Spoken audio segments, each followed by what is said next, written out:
Hello dear students, vanakkam. It's me your JRB sir. In this video, let us discuss the distribution of charges in a conductor. Conductorல charges வந்து எப்படி distribute ஆகும் அப்படின்னு பார்ப்போம் students. Right.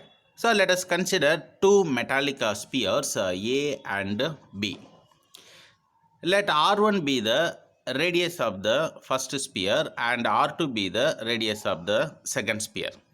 And R1 is greater than R2. If you look at the figure, you can understand that the size of the metallic sphere A is greater than size of the metallic sphere B. And both spheres are connected by using a thin conducting wire. And the length of this conducting wire is very greater than radii of the metallic sphere.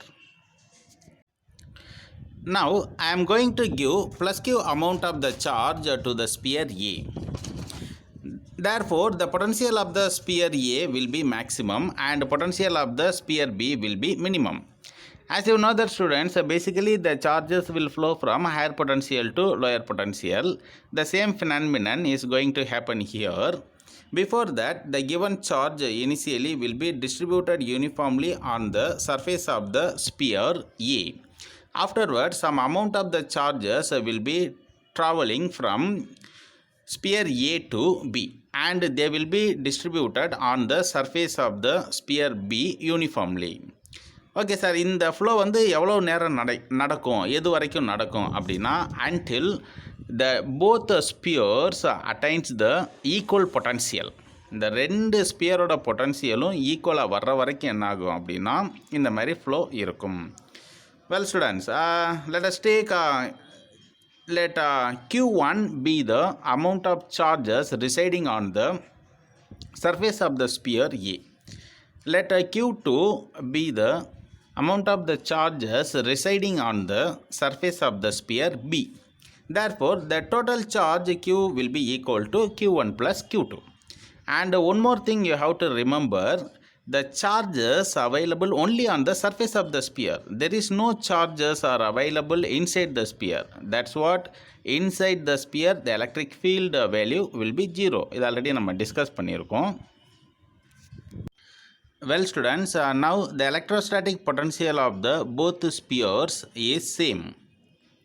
First let us take VA is the electrostatic potential at the surface of the sphere A and VB is the electrostatic potential at the surface of the sphere B.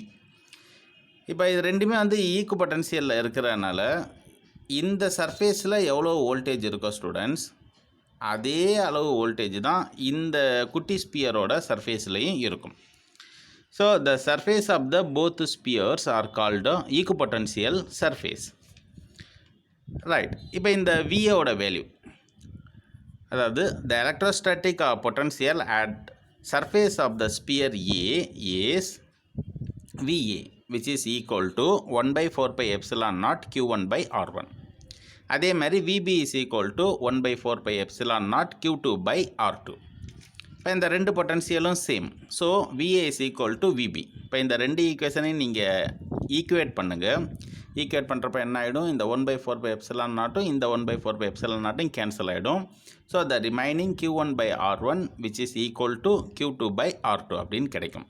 Right students, இப்போ sir என்ன பண்ண போகிறேன் அப்படின்னா இந்த Q1ஓட value எவ்வளோ, அதாவது the charges residing on the surface of the sphere A எவ்வளோன்னு கண்டுபிடிக்க போகிறேன். அதே மாதிரி the charges residing on the surface of the sphere B எவ்வளோன்னு கண்டுபிடிக்க போகிறேன். ரொம்ப ஈஸியாக கண்டுபிடிச்சிடலாம். Right students, the charge density on the surface of the sphere A is sigma 1 அப்படின்னு நம்ம வச்சுக்கிறோம். Right, so surface charge density கண்டுபிடிக்க ஜென்ரல் ஃபார்முலா என்னது, சார்ஜ் பெர் ஏரியா நீங்கள் போட்டுக்கிறங்க. Q1 by A is equal to Q1 divided by surface area of the sphere is equal to 4 pi R1 square. இதே வந்து நீங்கள் என்ன பண்ணிக்கிறங்க, சப்ஸ்டியூட் பண்ணிக்கிறங்க. ஸோ இதுலேருந்து Q1 கண்டுபிடிச்சிங்க அப்படின்னா 4 pi R1 square into sigma 1 அப்படின்னு கிடச்சிரும்.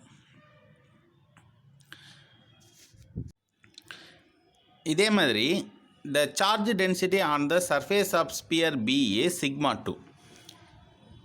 So so sigma 2 which is equal to charge per area, அதாவது Q2 divided by A போட்டுக்கிறங்க, which is equal to Q2 divided by surface area of the second sphere is 4 pi r2 square. இதிலேருந்து என்ன பண்ணிடுங்க, நீங்கள் Q2-வை கண்டுபிடிங்க. So Q2 is equal to 4 pi r2 square sigma 2 அப்படின்னு உங்களுக்கு கிடைச்சிடும் students.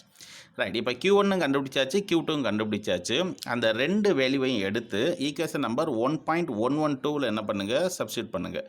அதாவது அந்த ஈக்குவேஷனில் நமக்கு என்ன கிடச்சிச்சு, Q1 by R1 is equal to Q2 divided by R2. இதான் வந்து ஈக்குவேஷன் நம்பர் 1.112. இப்போ இந்த Q1 வேல்யூ Q2 வேல்யூ எடுத்து என்ன பண்ணுங்கள், இந்த ஈக்குவேஷனில் சப்ஸ்டியூட் பண்ணுங்கள், என்ன கிடைக்குதுன்னு பார்ப்போம்.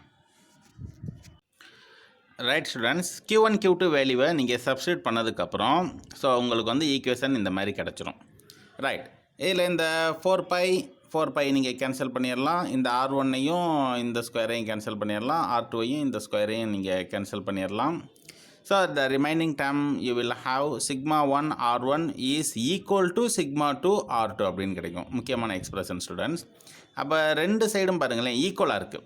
அப்போ நம்ம சிம்பிளாக என்னென்னு எழுதிடலாம், sigma R which is equal to constant அப்படின்னு நம்ம எழுதிக்க முடியும்.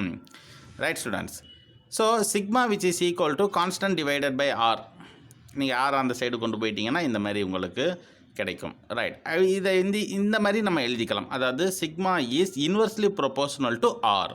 ரொம்ப ரொம்ப ரொம்ப ரொம்ப ரொம்ப முக்கியமான ஒரு ரிலேஷன் ஸ்டூடெண்ட்ஸ், மறந்துடக்கூடாது நீங்கள். அப்போ சர்ஃபேஸ் சார்ஜ் டென்சிட்டி அப்படின்னு சொல்கிறது அந்த ரேடியஸுக்கு எப்படி இருக்குது, இன்வெர்ஸ்லி ப்ரொபோர்ஷனலாக இருக்குது. ஸோ எந்தெந்த மெட்டீரியலோட ரேடியஸ் கம்மியாக இருக்கோ அங்கே வந்து சார்ஜ் டென்சிட்டி அதிகமாக இருக்கும். அதுதான் இங்கே சொல்லியிருப்பாங்க. thus the surface charge density sigma is inversely proportional to the radius of the sphere. For smaller radius the charge density will be larger and vice versa. ரொம்ப முக்கியமான ஒரு ரிசல்ட் ஸ்டூடெண்ட்ஸ், இதை நீங்கள் மறந்துடக்கூடாது. ரைட், அதனால தான் on the surface of the sphere A the number of charges கம்மியாக இருக்கும். அதே மாதிரி on the surface of the sphere B the number of charges will be maximum, ரொம்ப அதிகமாக இருக்கும். ஓகே ஸ்டூடெண்ட்ஸ், உங்களுக்கு இந்த வீடியோவில் ஏதாச்சும் டவுட்ஸ் இருந்துச்சு அப்படின்னா கமெண்ட் பாக்ஸில் வந்து டெக்ஸ்ட் பண்ணுங்கள். சேனலை சப்ஸ்கிரைப் பண்ணாத ஸ்டூடெண்ட்ஸ் சப்ஸ்கிரைப் பண்ணிக்கிறங்க. Thank you students, let us meet in next video.